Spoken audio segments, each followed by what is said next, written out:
It's always a pleasure to see a vision come to life.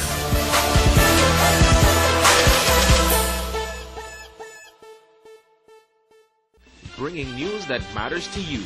You're watching the Bahamas Tonight Northern Edition. Welcome back. There appears to be mounting concerns among the trade union movement in the country. And tonight, a local union leader is weighing in on the matter. Sabrina Brown reports. I think workers clearly being treated really unfairly at this time. President of the Bahamas Marine Dock Refinery Union, Lionel Morley, says he's concerned about the state of the workforce in the country at this time. He says there is too much unrest, and it appears as though the issues are not being addressed. Anybody who's been watching the news and been paying attention to the issues that workers are faced with in this country knows that not only the teachers union have been crying out, and DC and Nassau, Quality Service, the Industrial Union, and many other unions in this country have been crying out for the revisitation of the Employment Act, where proper legislation could be put in place so workers issues could be readily addressed.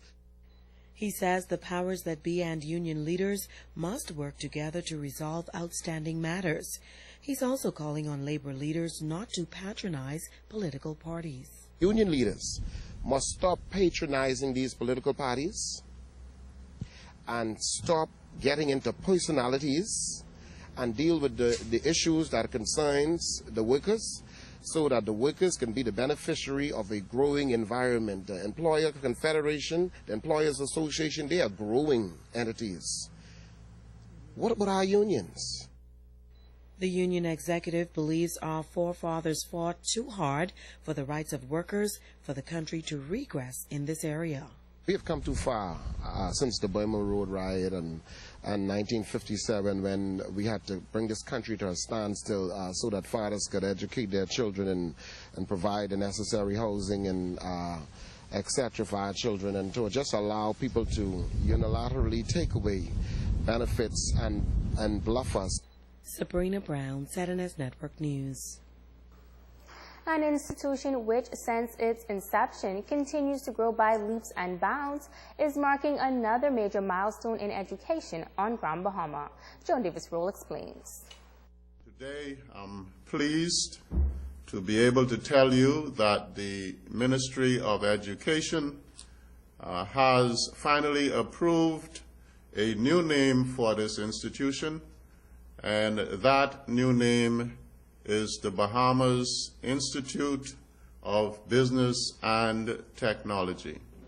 It signals the turning of a new chapter in the development of tertiary education on Grand Bahama. A Success Training College, the first private tertiary level institution to be founded in the Bahamas, is set to undergo a name change. Making the announcement at a press conference was the institution's president, Dr. Deswell Forbes. We believe that this is a great move, and it will indeed serve as the springboard to propel this institution to one of the greatest institutions in the Bahamas. We will commence using that name officially from January 1, 2014, and that name will comprise this campus, Success Training College, Freeport, Success Center for Extended Studies in Nassau, and Success Satellite Centers in Abaco and Eleuthera. The institution, which has the full backing of the Ministry of Education, has grown by leaps and bounds over the years. Deputy Director of Education Sandra Edgecombe says, despite this latest name change, the institution still spells success. Yes, we might be changing the word success, but we have always experienced success at this institution.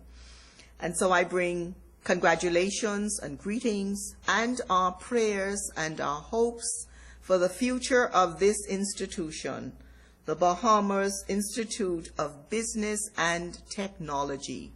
And you will be the leading institution and remain the leading institution on this island, and even as you seek to develop and to grow in other islands. Joan Davis-Roll, ZNS Network News.